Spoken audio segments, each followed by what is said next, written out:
അഹമ്മദാബാദ് വിമാന അപകടത്തിൽ aircraft accident investigation bureau പ്രാഥമികമായ റിപ്പോർട്ട് സമർപ്പിച്ചു.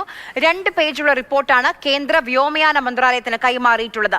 ഡൽഹിയിൽ നിന്ന് അർജുൻ പീതാംബരൻ നമുക്കൊപ്പം വിവരങ്ങളുമായി ചേരുന്നുണ്ട്. അർജുൻ, എന്തുകൊണ്ടാണ് ഈ അപകടം ഉണ്ടായത്? എന്താണ് പ്രാഥമിക റിപ്പോർട്ടിൽ പറയുന്നത്?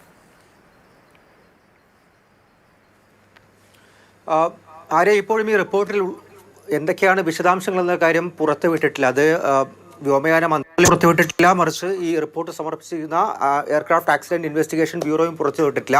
ഒരു പ്രാഥമിക റിപ്പോർട്ട് മാത്രമാണ്.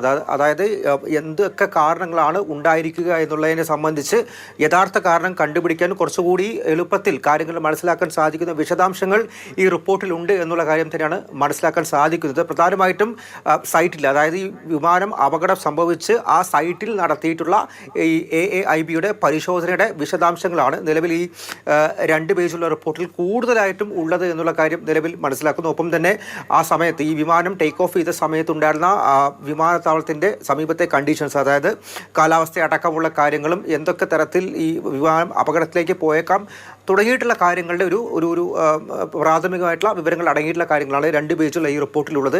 ഇതിൻ്റെ അടിസ്ഥാനത്തിലായിരിക്കും കൂടുതൽ പരിശോധന, കൂടുതൽ അന്വേഷണം മുന്നോട്ട് പോവുക. പലതരത്തിലുള്ള അന്വേഷണങ്ങളും ഇനി വരാനിരിക്കുന്നു. അതുപോലെ തന്നെ ബ്ലാക്ക് ബോക്സിൻ്റെ സമ്പൂർണ്ണമായിട്ടുള്ള പരിശോധനയ്ക്ക് ശേഷം മാത്രമായിരിക്കും എന്താണ് യഥാർത്ഥ കാരണം എന്നുള്ള കാര്യം മനസ്സിലാക്കാൻ സാധിക്കുന്നു എന്നുള്ള കാര്യം തന്നെയാണ് നിലവിൽ AAIB വ്യക്തമാക്കിയിരിക്കുന്നത്.